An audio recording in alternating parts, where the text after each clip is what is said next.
Hi everyone, welcome back to another episode of Spirit Chats with Kat. You can listen to us on Apple Podcasts, Podbean, Spotify, SoundCloud, Podchaser, Amazon Music, iHeartRadio, and YouTube. So those are all the places that you can have access to our podcast and take us with you during your day or your week, whenever you choose to.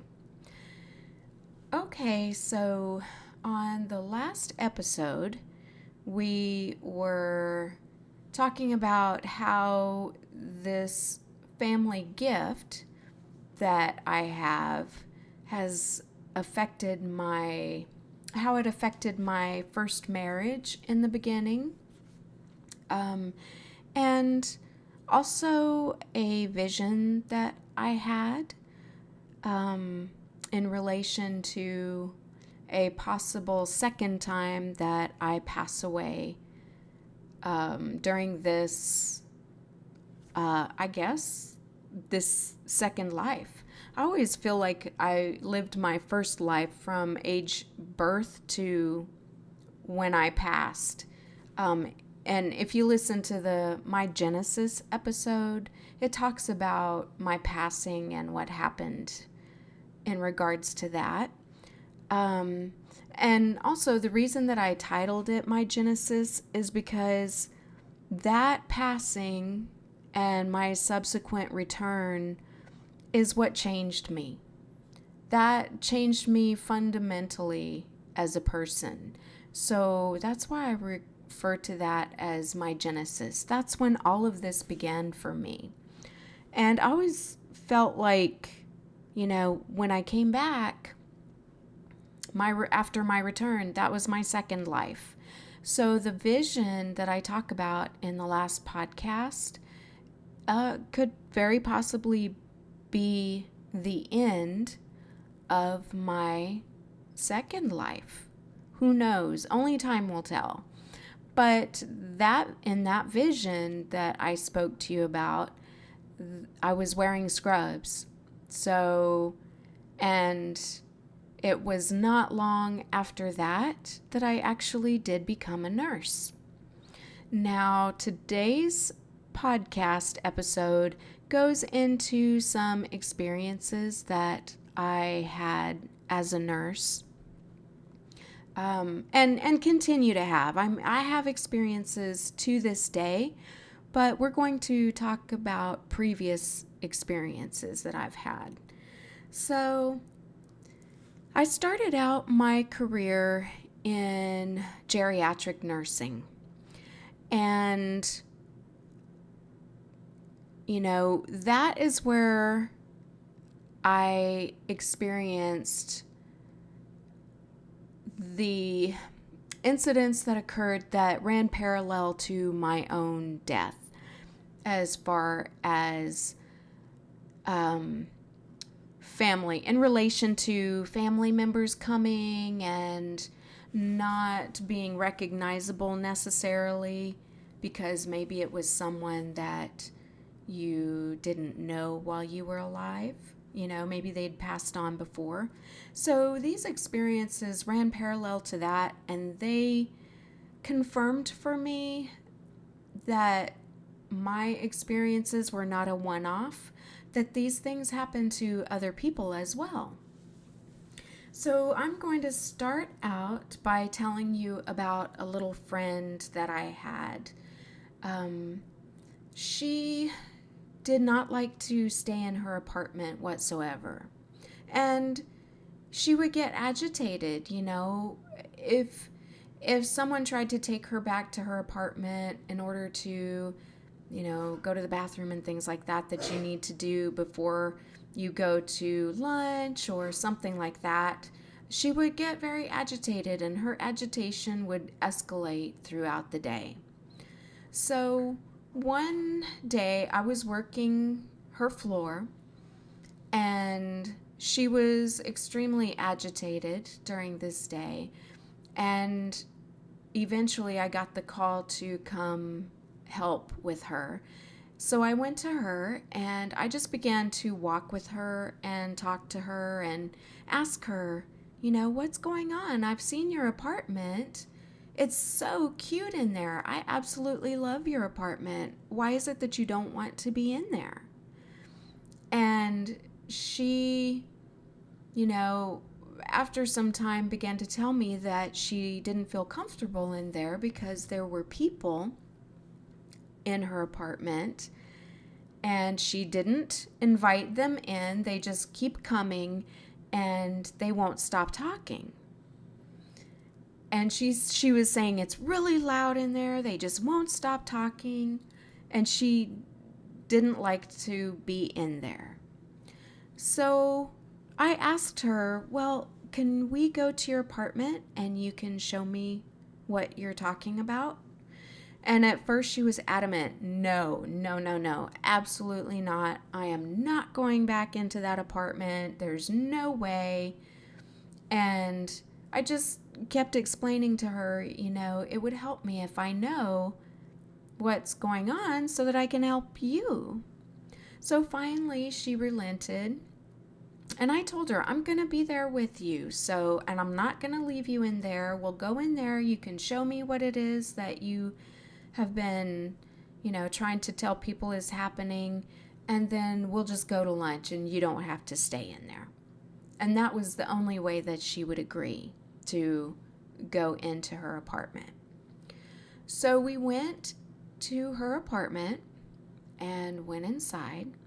And we got into the middle of her little studio apartment, and she turned around and looked at me and said, "Do you see?" And I'm standing there. I can't see anything. I can't hear anything.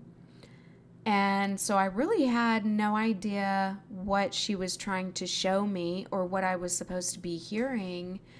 But I wasn't about to tell her that because then she would just feel, her agitation would come back and she might feel betrayed by me because I'm supposed to be helping her, and that's the only reason she would agree to come back to her apartment. So I just kind of looked at her like a deer in headlights for a second, and then, I said, "Oh, they're here. They're here right now." And she said, "Yes, they are, and they just won't stop talking." And I said, "Oh, okay." And just said, "It must be really frustrating when this is your apartment. You did not invite them. You don't know them. And they just arbitrarily come into your apartment and won't stop talking." And she told me, "Yes, and they keep telling me I need to come with them. And I don't trust them one bit," she was saying. And the minute that she said, "They keep telling me I need to come with them," for me, that was a light bulb moment as to what was actually happening here. So in that instant, my gut turned on, I guess you could say. My nurse's instincts kicked in, and I just had this feeling that something was going to happen. But, when you're a nurse and you have that feeling that something is going to happen, you just kind of tuck that away in the back of your mind and you start making a game plan subconsciously as to how you're going to handle whatever situation it is that you feel is most likely coming. But you cannot let that dictate your actions at that point. At that point, you just have to go through your day as if you don't feel this, you don't have this information that something is coming. You have to act like everything is A-okay. So that's what I did. And I said to her, "Okay, well, let's go to lunch now." And we left her apartment and went down. I walked with her down to the dining room for lunch. So that evening, I began a ritual with her where I would she would hang out as long as she possibly could out in the common areas of the building because she did not want to go into that apartment. So I would hang out with her as long as I could, and I'd go downstairs to the kitchen and I would get her favorite ice cream, and I would walk with her up to her apartment, and I'd sit with her and listen to her talk while she ate her ice cream. And, she would just chatter to me, happy as a little clam, with her ice cream and tell me about her childhood, happy memories from her childhood. And I would talk to her about my grandmother and my grandmother's strawberry patch and things like that. Whatever I could find that would create common ground and help her feel more relaxed. I never shared with her my own experience. I don't just share that openly with everyone that I meet. It's way too personal to do that in my mind. And until I knew for sure that this was what was going on with her, there was no way. And I felt that it would be overstepping my bounds anyway to share this with her. That wasn't my place. That's not my capacity in this particular instance. So I had no intention of sharing what I felt was coming based on my own experiences, because this wasn't necessarily about me. And I felt like sharing that may terrify her even more. So I kept that to myself. And, we just did this every night. And I would have the techs put her pajamas out, and I would help her get ready for bed and do all that stuff so that I could be in there with her and she would feel calm. She wouldn't feel so scared.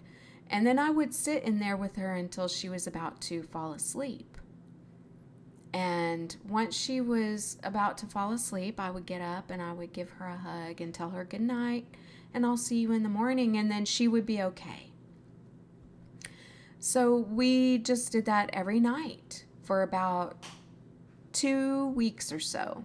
We would do that. Then one night in the middle of our routine, she looked at me and she was very clear-eyed, bright-eyed, almost an excitement about her. And she said to me, "You know what? I'm not scared anymore." And I said, "You're not?" And she said, "No, I know who they are and I know why they're here."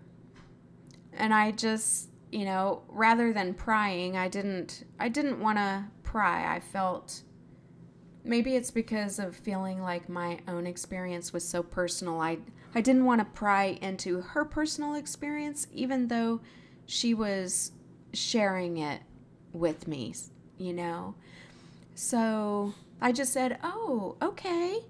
And again, felt butterflies in my stomach because I knew what I needed to be on the lookout for and aware that it could be coming.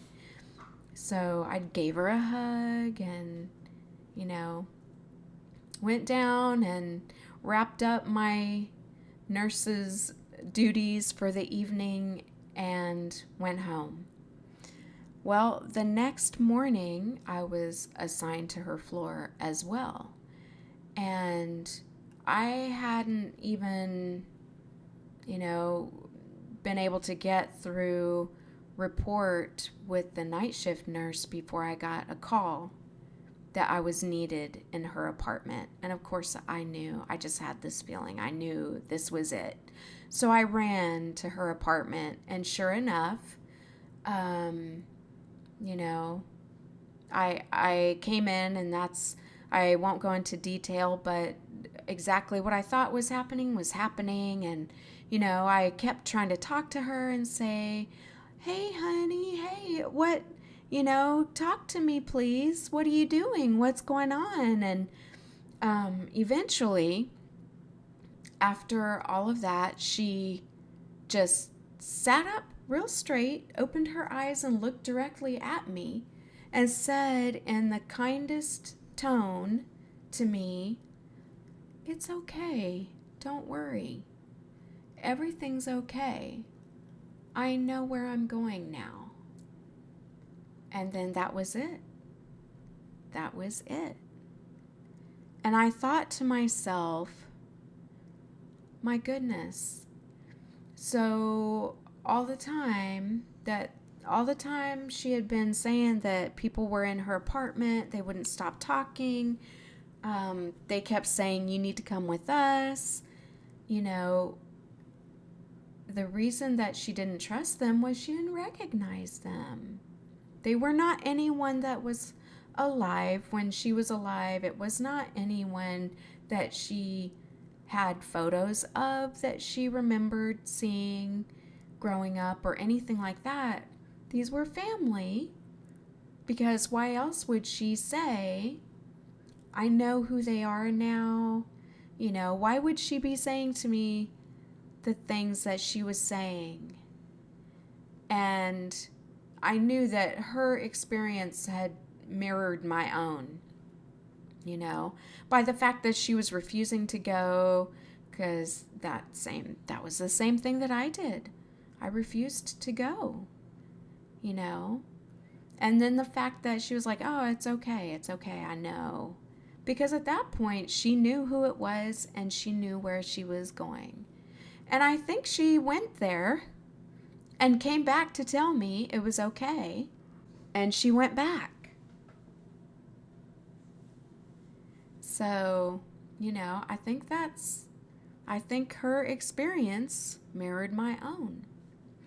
So now we're going to move on to another experience. This experience was a gentleman who was about to reach his 100th birthday.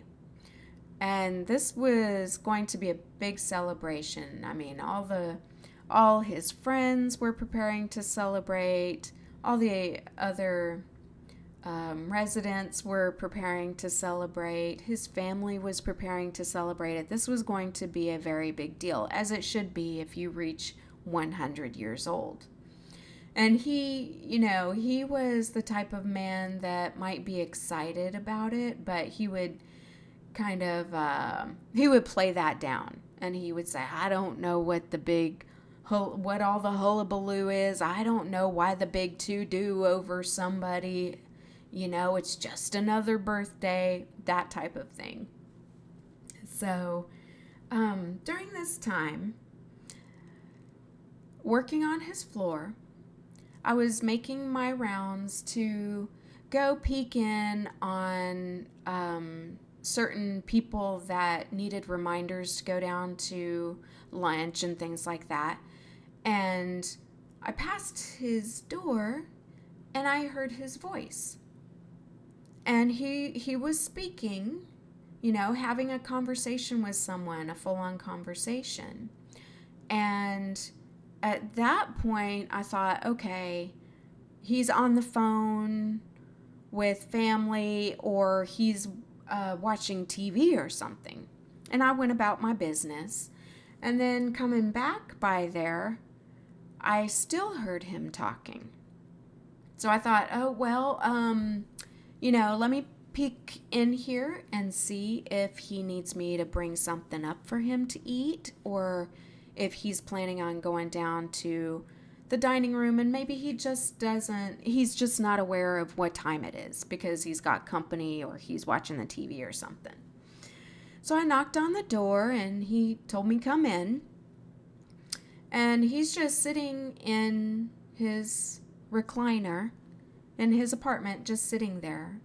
And I thought for sure I would walk in and the TV would be on or he'd have the phone in his hand. No, the TV was not on. He was not on the phone at the moment that I opened the door, although I had heard his voice in the middle of a sentence when I knocked on the door. So, I thought, okay, no, that's just my mind playing tricks on me. Okay, I know it was his voice, but he maybe just hung up the phone when I knocked on the door, or maybe he just shut off the TV when I knocked on the door, something like that. So, I just said, "Oh, I thought you might have company or something." And he said, "Nope, just me in here." And I said, "Okay." I said, I asked, "Are you coming down to the dining room?" He said, "I'll be down shortly." And I said, "Oh, okay." And just assume that, the techs would be up to help him and get him down to lunch. And turn around and left the room. So that was the end of that particular instance on that day. So a couple days later, I'm going by his door again, and I hear his voice again, and I hear another male voice in the room, and 2 females. And I thought, oh wow, he's got a lot of company in there. And I thought, it's probably his daughters and their husbands, maybe they're getting plans together for his birthday. They're discussing things that they're going to do for his birthday and that sort of thing. What time they're going to pick him up, that kind of thing. So I just went about my business, and then coming back by again, still heard the conversation, same voices, and I thought, okay, let me poke my head in here and see if he needs some food brought up. So I knock on the door, and all the conversation immediately stops, which I thought was weird, but I expected to see 4 or 5 people looking at me when I opened the door when he said, "Come in." So I opened the door, and it's just him. And he's sitting in the middle of his living room in his wheelchair, and there's no one else in the apartment with him. And I said, "Oh, I thought your daughters might be here or something." And he said, "Oh, no. Let me introduce you." And he started saying, "This is so-and-so on my mother's side." And he started introducing me to 4 people in the room. And no one was there. No one that I could see was there. I could feel them 100%. I had that heavy, heavy feeling, and also the feeling of, like someone saying to me, "Why did you interrupt? We were discussing important things, and you interrupted." Very aggravated with me. Whoever this was, it was a female, and she was very aggravated. And I just couldn't shake that uneasy feeling, And here we were just a few days away from his 100th birthday, and all of this was going on. And I just, again, butterflies in the gut, and I just knew. I knew what was happening. So in my mind, I'm like, okay, something's coming. You need to be aware and just be ready, because something is coming. So again, I asked him, "Do you need me to bring food up?" "No, I'm not really hungry today," he said.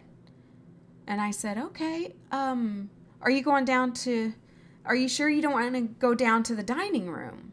No, I think I'll skip lunch today. I'll skip lunch. I'm still full from breakfast, he said. And I said, okay, thinking that was weird because this sweet guy never missed a meal. Because that's the social time. Meals are social. It's your most social interaction of the day, So everybody typically looks forward to that. And he didn't, and he in particular, and that day, I should say, he passed it up. So I said, okay. Uh-oh. In my mind, And I just looked at him and said, okay, well, if you change your mind, just, press your button and let the text know that you want something. He said, oh, okay, but I promise you I'll be fine. And I said, okay. And I turned around and left. So 2 days pass. The gentleman celebrated his 100th birthday. Everything went smoothly.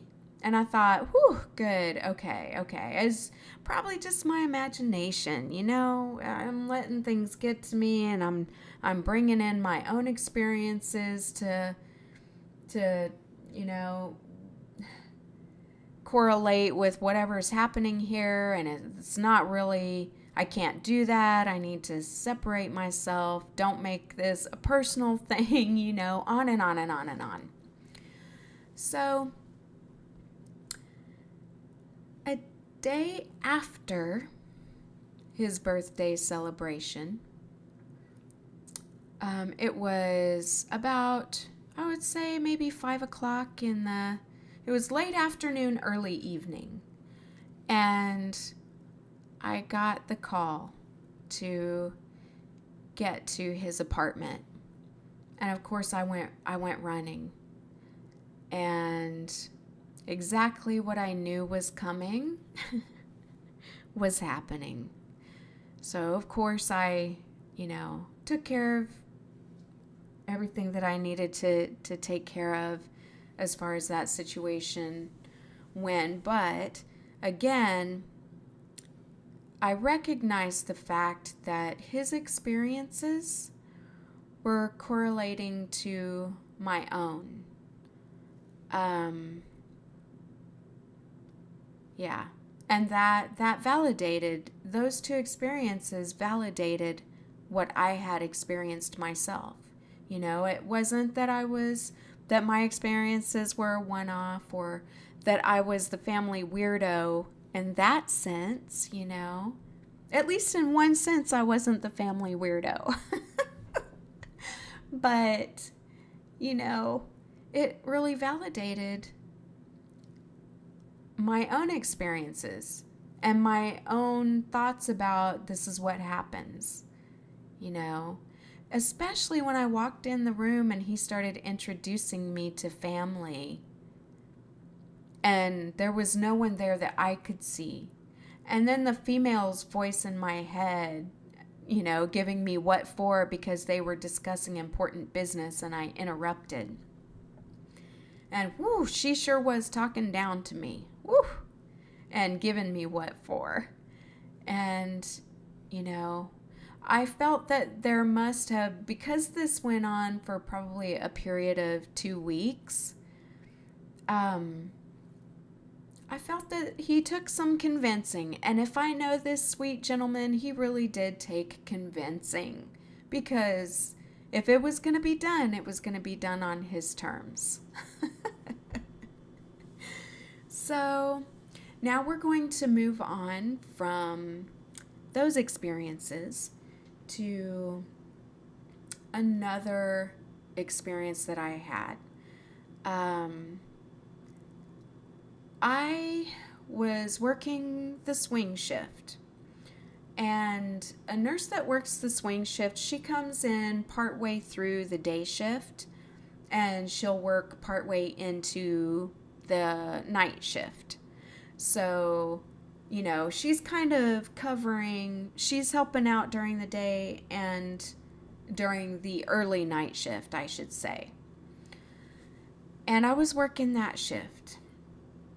And I worked on a floor in this particular facility that had an empty apartment that was used for storage. And what would happen at this facility was, people would move their parents in to the place, and if their loved one, if the loved one passed, sometimes they didn't want to have to deal with all the furniture and everything, when they were dealing with so many other things already. And they would just donate the furniture to the facility. And the facility would just store it in this empty apartment. And it was always kept locked. The door was always locked and closed. I worked there for almost 3 years, I think, and I never saw that door open until this night. And I'm making my rounds, making sure that all my sweet little people that wander, were all tucked in bed and nobody needed me, and saying goodnight to a few that had requested I come say goodnight to them and things like that. And I get to that floor and I notice that apartment door is open, and it's open by about 6 inches, and there is light coming out of that apartment. And a lot of facilities will, in the halls, like the public areas at night, they will either dim the lights or they'll turn off the lights. So that kind of keeps everyone safe. It helps them recognize what time of day it is and things like that, because when you're older, your sleep gets disturbed. You might feel like you've only slept, or you might feel like you've slept for 8 hours and you've only slept 3, and you pop up at 1 a.m. and run out in the hall and you think you're going to breakfast. If the lights are on, you're going to make it all the way down to the dining room before you realize, oh, hang on, the dining room's dark. What's going on here? And it just creates confusion. So if you turn off the lights, they know it's nighttime, and then when it's time for everybody to start waking up, you turn the lights back on, and then they know, okay, now it's time for me to start getting ready for breakfast, etc., getting ready for my day.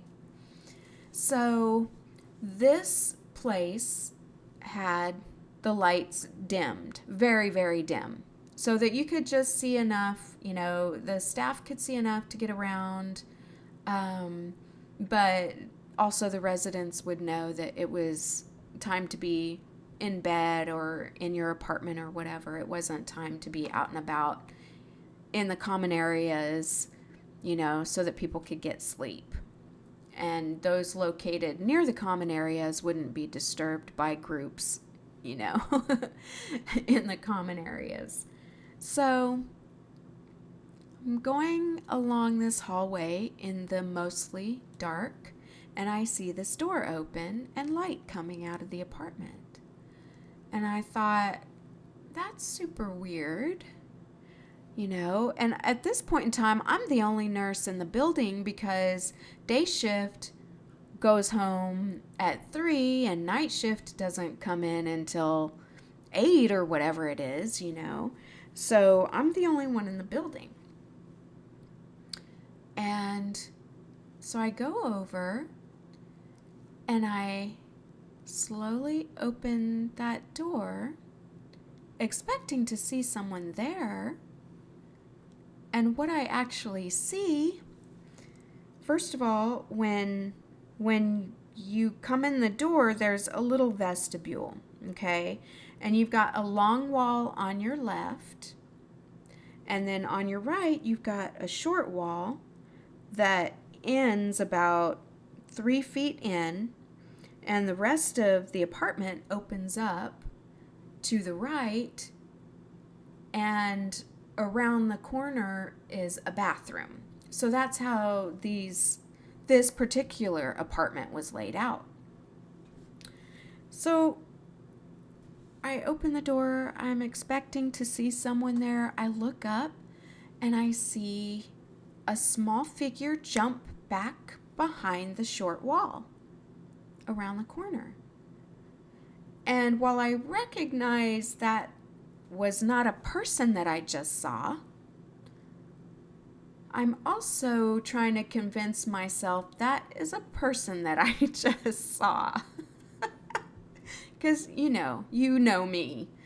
There's always this tug of war in my mind that happens when I see these spirits.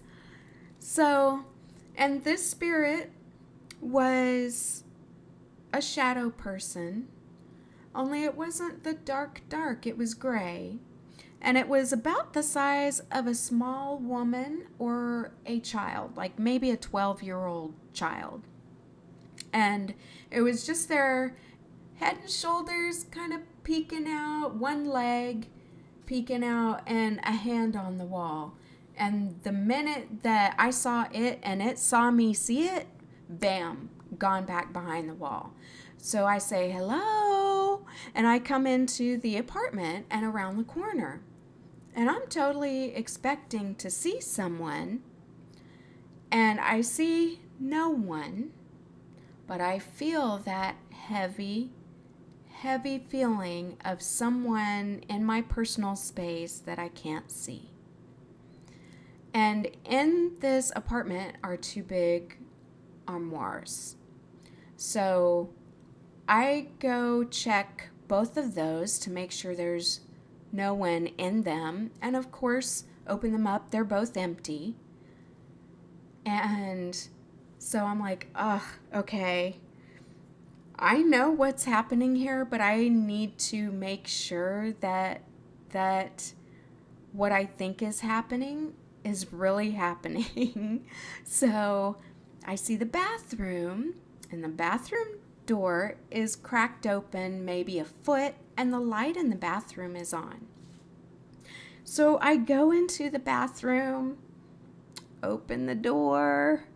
There's a shower curtain in the shower, but it's pushed all the way back against the wall.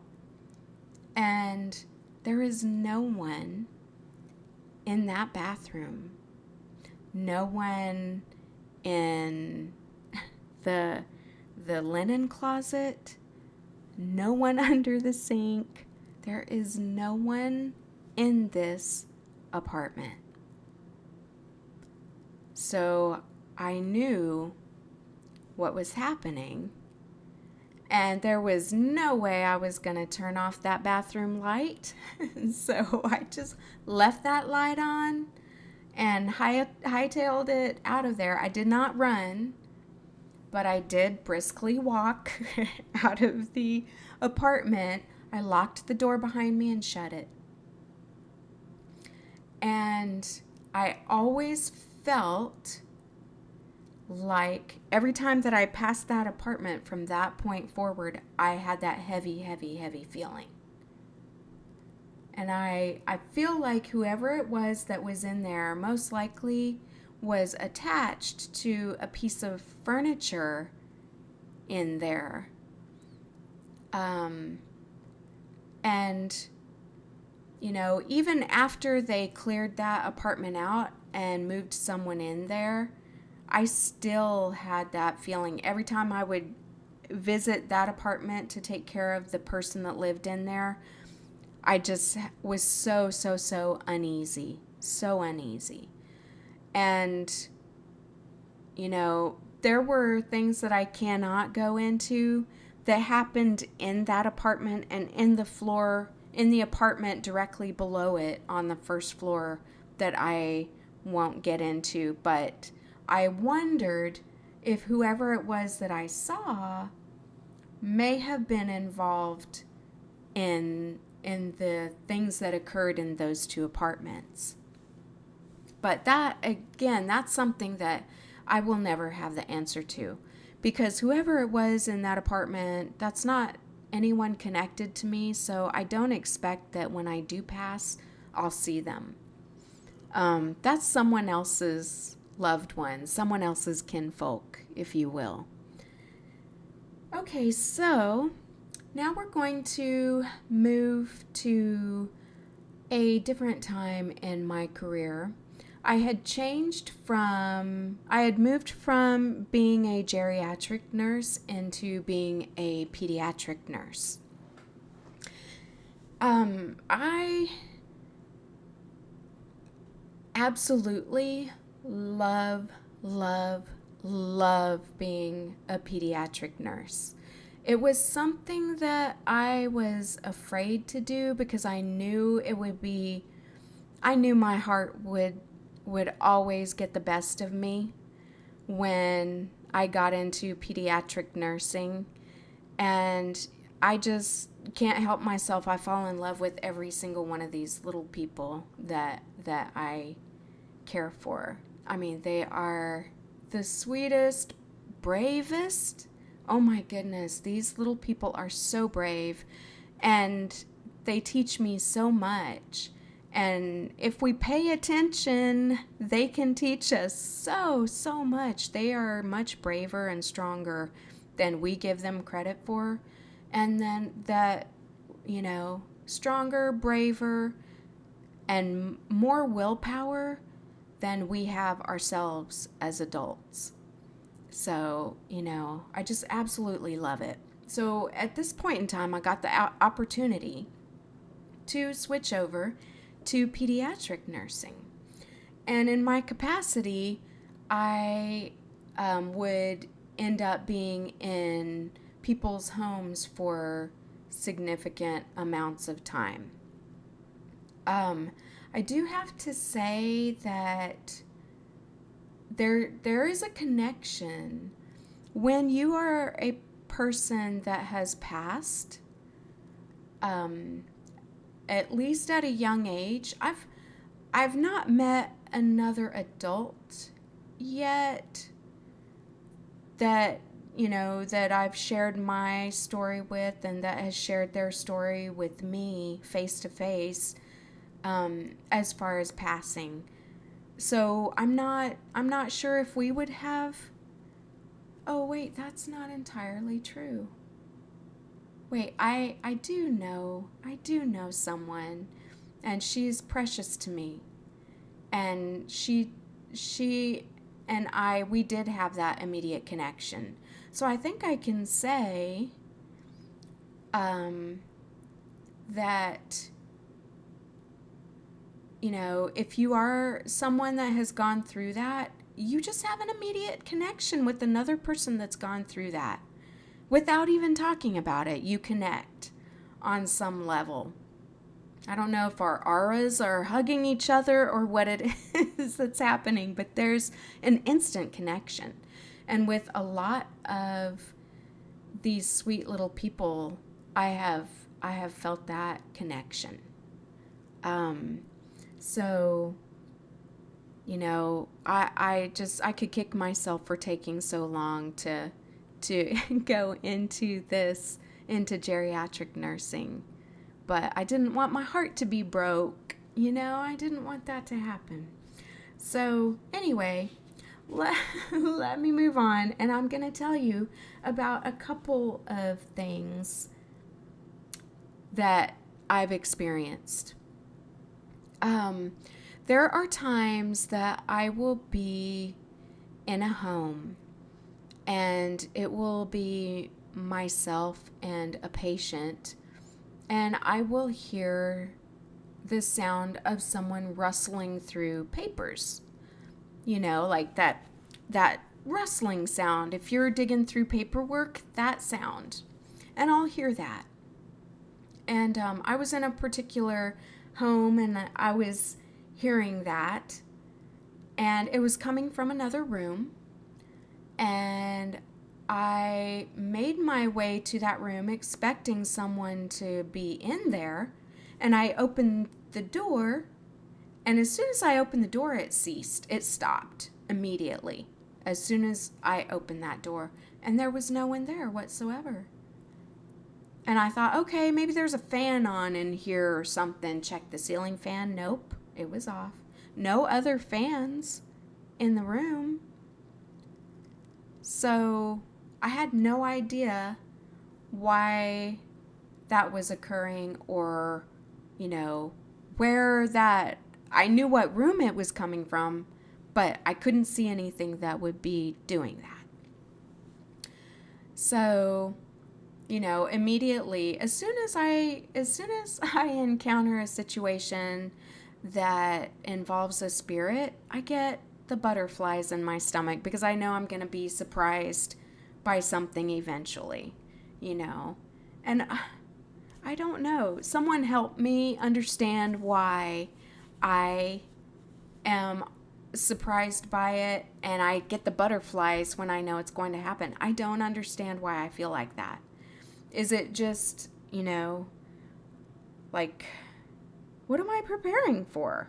What is my issue? I know that they're not trying to hurt me. The majority of the time, they're not trying to do anything negative even to me.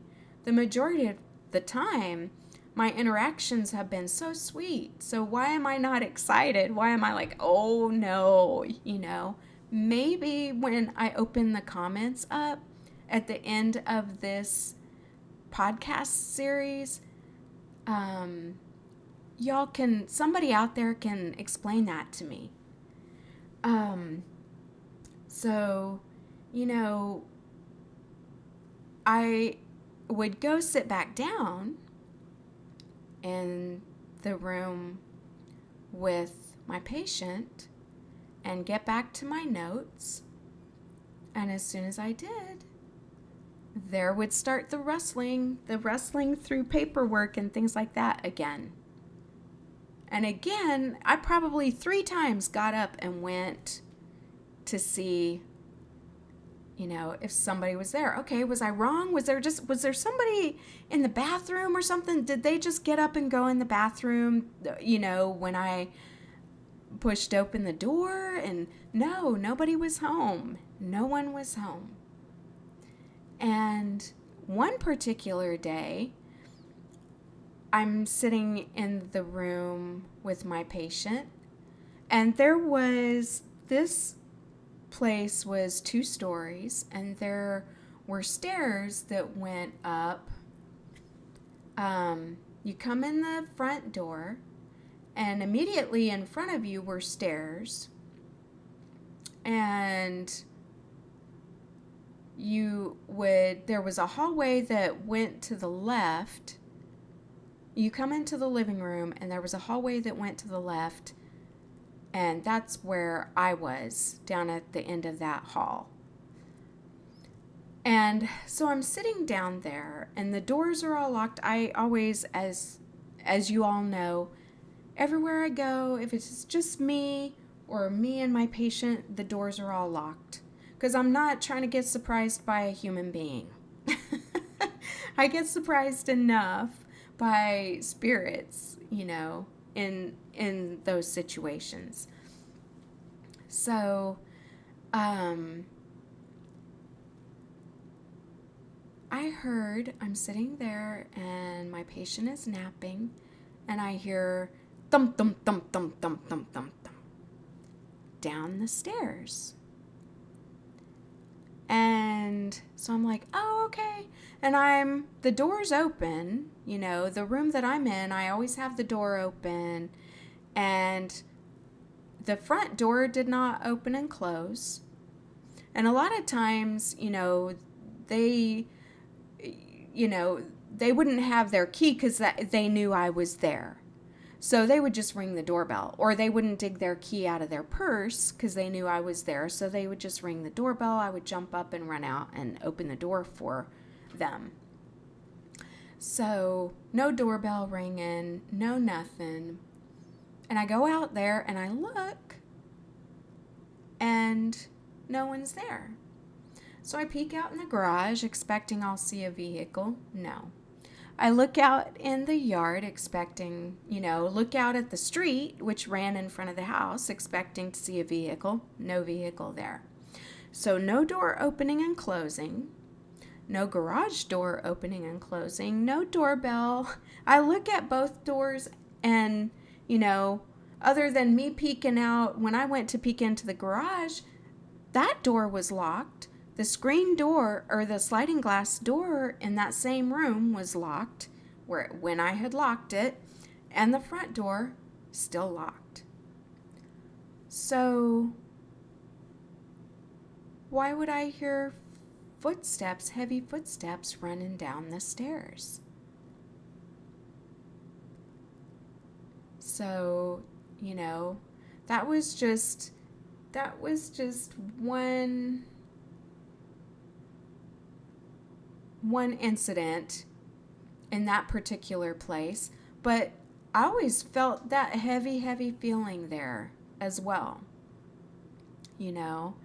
and I have to say that I wasn't, although, as I said, I love all these little people, sitting in a house with a heavy feeling like that takes its toll on you over time, especially when things keep happening, and it can be difficult. So I wasn't sad when I got moved to a different case that was closer to home. I wasn't sad about that at all because it was, I always hope that I'm going to go into the next situation and not have these things happen.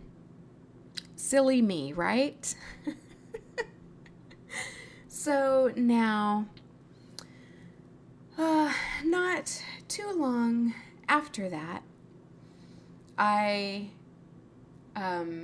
was caring for another patient, and same thing would happen, and I would be working on my notes, and I would hear what sounded like rustling coming from the kitchen. So I'm with my person in the living room, and this place, you come in the door and there's the living room, and then immediately in front of the living room is the dining room, and right around the corner is the kitchen there. And then there's a short hall on your right out of the living room that had a bathroom and 2 bedrooms off of it. And I started out by hearing rustling in the kitchen area. And I'd say to myself, okay, now I know nobody went in there because I've been sitting right here working on my notes. So I know nobody went in there. There was a time or two where I convinced myself, no, you can't be sure because your head was down and you were looking at your paperwork. Maybe you just didn't see him go by. So I would jump up and I would go in and I would look, and sure enough, there was no one in there. And same thing, I'm like, okay, is there a vent that's blowing on anything? Is it plastic? What plastic? Maybe a plastic bag blowing? What could it be? And nothing. There was no logical explanation for this sound. So, I was like, okay, here we go again. So then, I would have this happen every so often. And then I started having a door to one of the bedrooms open and close on its own. But, and at first I thought, okay, someone's here and they just didn't tell me that somebody was going to be home for the day, but somebody's here. So I'm like, okay, let me just wait. When the opportunity is right, I'll go back and knock on the door. And so I went back. The door was open about 3 inches, knocked on the door, and there was no reply. So I just opened it a little bit and peeked in, and there was no one in there. I was like, oh, okay. Well, maybe the door just popped open on its own. So I pull it tightly closed, and I can see how tight you have to pull it to get it to latch because it's offset a little bit. So you had to really pull it tight to get that door to latch. So I pull it all the way tight, wiggle the handle a little bit. I hear the latch slip into the hole in the, in the door jamb. I'm like, okay, now I know it's closed. So I'm sitting there working on my notes and everything. And I don't know, maybe 2 hours go by and I hear the doorknob turn and the click, the slide and the click of that coming out of the hole in the door jamb, and the door open, and I go back and I look, and it's open like 3 feet at this point. So I had pulled it shut, made sure it was latched, made sure you couldn't open, that you would have to turn the handle and pull hard on it to get it to open. And, I just was like, oh no. Oh no, here we go. Here we go again. So I close the door again. Okay, and I start feeling that heavy feeling. And in the meantime, it's getting dark. So I turn on the hall light because, there's, in this particular area, during this time of the year, significant storms come through this area. So we were getting ready. We were headed toward having one of those storms this day. So I turned on the light because I'm like, okay, if something's coming out of that room, I want to be able to see it. So again, I pull the door closed. Pull it closed, make sure it's latched. I push on that door really well, and it's closed. I mean, even pushing on it, you can't get it open unless you turn that doorknob, really hard, because this is an old place, and get it to slide, get the, I don't know the technical terms for pieces of a doorknob, but you know what I mean. So I made sure it was latched really well, turned on the light, went back and sat down and went back to working on my notes. And a half hour later, I heard that latch slide out of that little hole. The doorknob turned, the grinding of the doorknob turning, and the door opened again. And I looked in the hallway, and I sat there and stared at the hallway with the light on, and I never saw anyone come out of that room.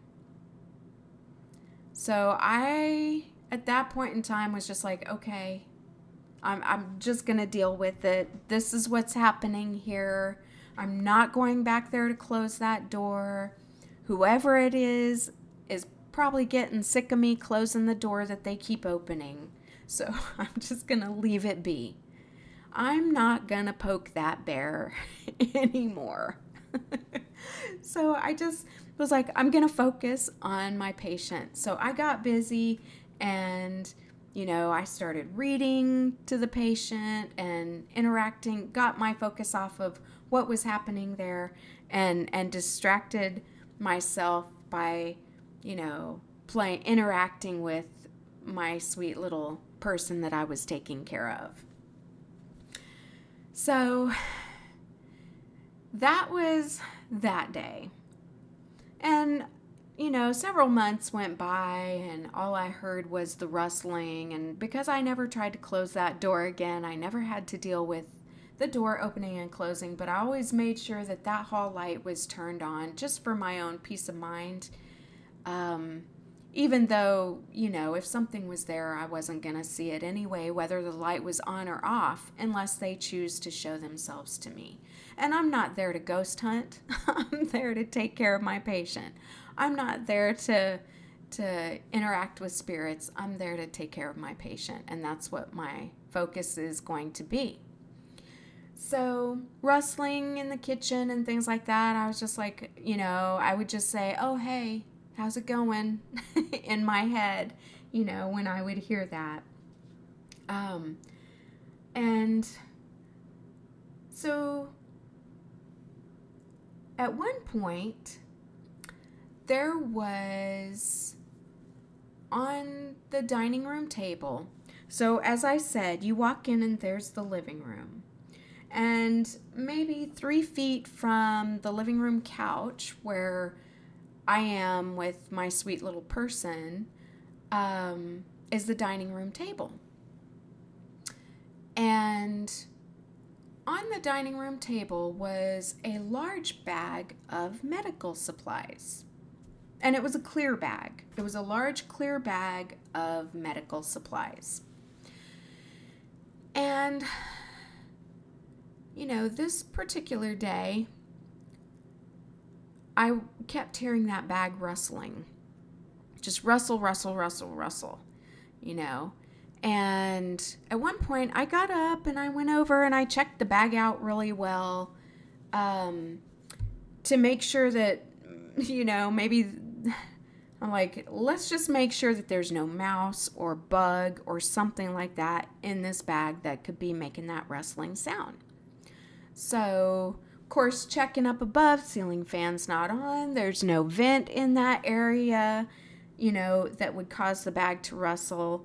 No mouse, no bug, nothing like that. And I'm like, okay, well, the edge of it is kind of close to the edge of the table. So let me just clear everything away around this area and let me put the bag right in the middle of the table. So that's what I did. And I, went about my business, taking care of this sweet little person and working on my notes and things like that. And my little person was sleeping quite a lot that day. So, I'm working on my notes and I hear the rustling of the plastic bag. And I look over at the bag and the rustling would stop. And then I look down at my notes and start back up with them, and the rustling would start up again. So this went on 3 hours, maybe. And then all of a sudden, I'm working on my notes. Finally, I'm just like, okay, forget it. I am not even going to look over there anymore because I know what's going on. And they'll just stop when I look over, so I don't have time for this. I need to focus on what I'm here to do. So I'm just going about my business, working on my notes, and then all of a sudden, I hear crash in the floor. And I look over, and 3 feet from the table, from the edge of the table, is this bag, this big bag of medical supplies in the middle of the floor. There's no way, even if it had slid off of the table, which I made sure it couldn't do, there's no way it would have ended up 3 feet away from the edge of the table because I put it in the very center of the table. So whoever it was picked up this bag because I wasn't paying attention to them, their game, whatever game they wanted to play with me, I wasn't involved in anymore. So they picked up that whole bag and threw it in the middle of the floor in the pathway between the dining room and the kitchen. And I went over and I picked that bag up and I put it back in the middle of the table and I said, please stop. I'm here to take care of this little person, and I feel like this person is someone that you love, so please allow me to do what I'm here to do. Because what you're doing is a distraction from the care that I'm trying to give your loved one.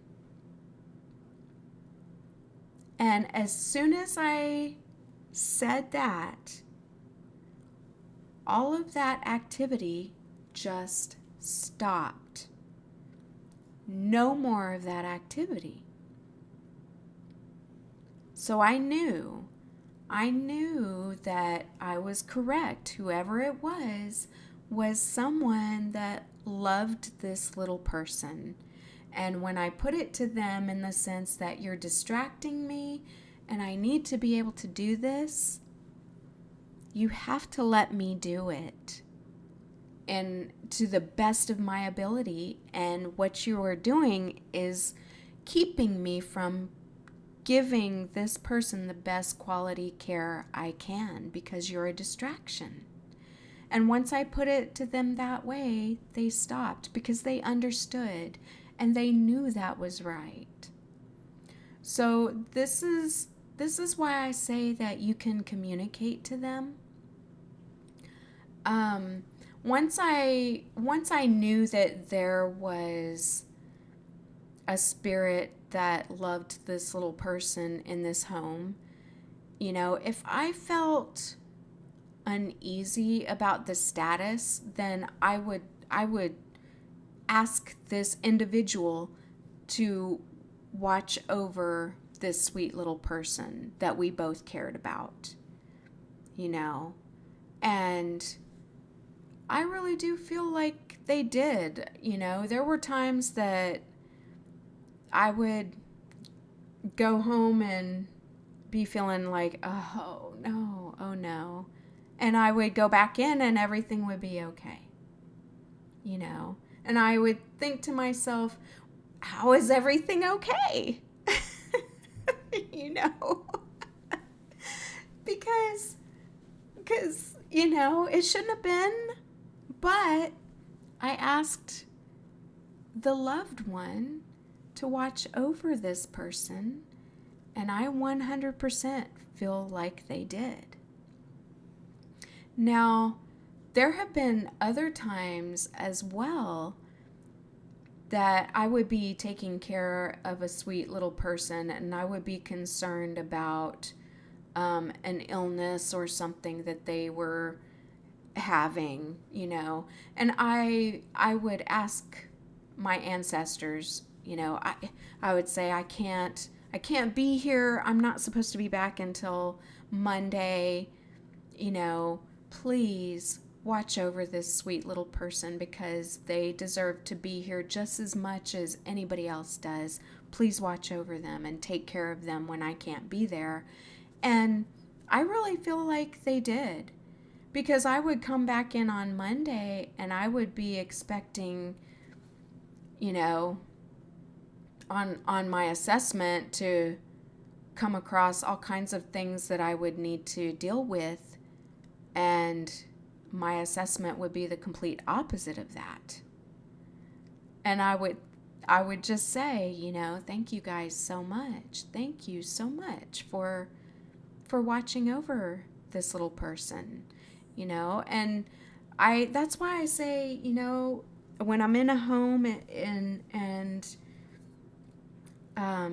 there's a spirit in that home, if I feel that it's someone that loves whoever it is that I'm taking care of, or loves the homeowner, or even those spirits that care about me, I get them involved.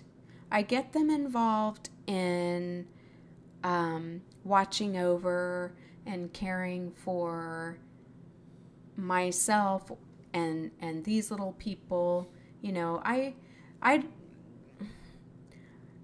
they get involved. They get involved and they help us out. And I feel like we're leaving a lot of times, if we just ignore that part of our existence and their existence, that we're leaving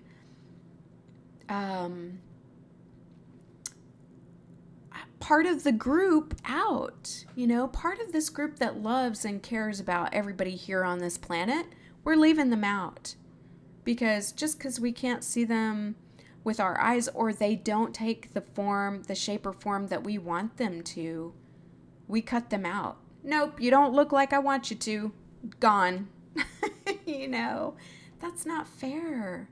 That's not fair. They want to be involved, and the majority of them have really, really great caring hearts for it.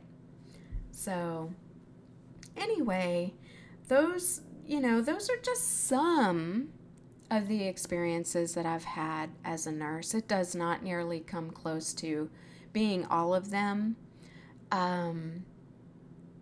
But I have my experiences at work just like I have at home. So I could be anywhere and have an experience, it seems. Which is why I avoid certain places, because that would just be, as I've said before, that would just be way too overwhelming. So now, in the next episode, we're going to get away from my work life and go a little more into my personal life. And you're going to get just a little taste of, all the myriad of things that have happened to me, even just recently. I've had so many things happen. So I'm gonna bring you along with me on all of those experiences as well. And as always, I hope this helps you. I hope this episode helps kind of give a little peek from a clinical perspective, so to speak. Not necessarily clinical, but being a nurse, just so that you can know if these are your personal experiences, or if your loved one is having these experiences. I want you to understand that it's totally normal. We all have these experiences. It's totally normal. Eventually, they come to all of us, even if it's at the very end. These experiences will happen to all of us. So if your loved one, if your parent or your grandparent or your spouse or anyone that you love is coming to you telling you that these things are happening to them, they most likely are. Because they're going to, if they haven't already happened to you, eventually they will. So this podcast hopefully will help you prepare for that as well, so that when it's your turn to go and, someone that you don't recognize comes to get you, don't be terrified, because it's somebody that loves you, and that's why they're there. All right. Thank you, everyone, for joining me again this week. And I'll talk to you again on the next podcast.